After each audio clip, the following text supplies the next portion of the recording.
नमस्कार दोस्तों, मेरा नाम है सोनल। आप देख रहे हैं INS24/7 डिजिटल। आज हम बात करेंगे एक ऐसे बयान के बारे में जिसने मध्य प्रदेश की सियासत में भूचाल मचा दिया है।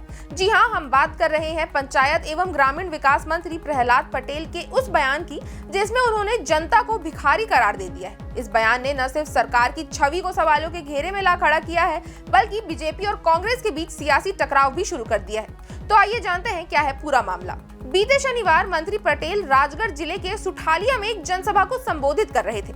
इस मौके पर उन्होंने वीरांगना अवंतीबाई लोधी की प्रतिमा का अनावरण किया, लेकिन इस कार्यक्रम में जो हुआ ये किसी ने नहीं सोचा था। मंत्री पटेल ने जनसभा में कहा, लोगों को सरकार से भीख मांगने की आदत पड़ गई है। जब कोई नेता आता है तो लोग टोकरी भरकर आवेदन पत्र थमा देते हैं। इसके बाद उन्होंने इस मानसिकता को बदलने की बात कही और कहा, हम लेने की नहीं बल्कि देने की सोच रखनी चाहिए। ये बात उन्होंने मंच से कही और दावा किया कि इससे एक संस्कारवान समाज बनेगा। आइए आपको दिखाते हैं मंत्री प्रहलाद पटेल की वायरल क्लिप, जहां वो जनता को संबोधित करते हुए बयान दे रहे हैं। ये समाज से लेने की जो आदत है, अब तो सरकार से भीख मांगने की आदत लोगों की पड़ गई है।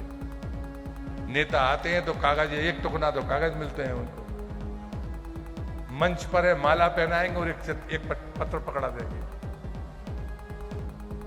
ये अच्छी आदतें नहीं है। लेने की बजाय देने का मानस बनाइए।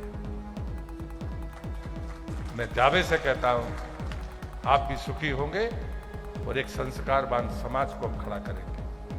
ये भिखारियों की फौज इकट्ठा करना, ये समाज को मजबूत करना नहीं है, ये समाज को कमजोर करना है। जैसा कि आपने देखा, मंत्री पटेल के इस बयान पर सियासी हलचल मच गई है।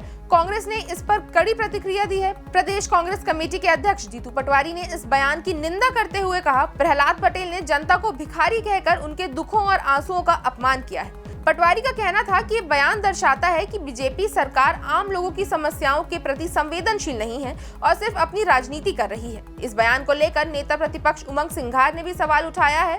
उन्होंने कहा, इससे पहले शिवराज सिंह चौहान ने भी कहा था कि वोट के लिए हमें योजनाएं बनानी पड़ती हैं। बीजेपी योजनाओं के माध्यम से वोट मांगती है, तो इसे क्या कहेंगे? बीजेपी में जो परंपरा शुरू की गई वो कब खत्म होगी? उमंग सिंघार ने ये भी कहा कि युवाओं को रोजगार मिलना चाहिए, लेकिन सरकार इस दिशा में कब काम करेगी?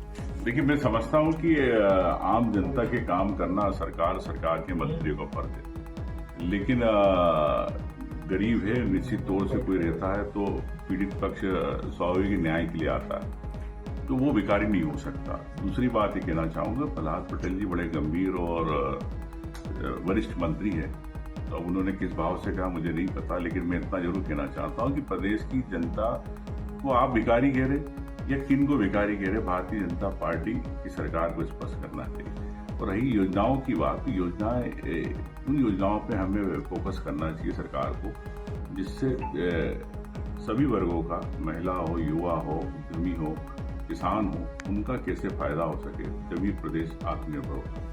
मंत्री पटेल ने अपनी बात को और साफ करते हुए कहा कि मैं कभी किसी से कुछ नहीं मांगा। क्या कोई ऐसा शहीद था जिसने भीख मांगी हो? अब सवाल ये उठता है कि क्या मंत्री पटेल का ये बयान बीजेपी के लिए चुनावी नुकसान का कारण बनेगा? क्या जनता को ऐसा लगेगा कि सरकार उनकी परेशानियों को नजरअंदाज कर रही है?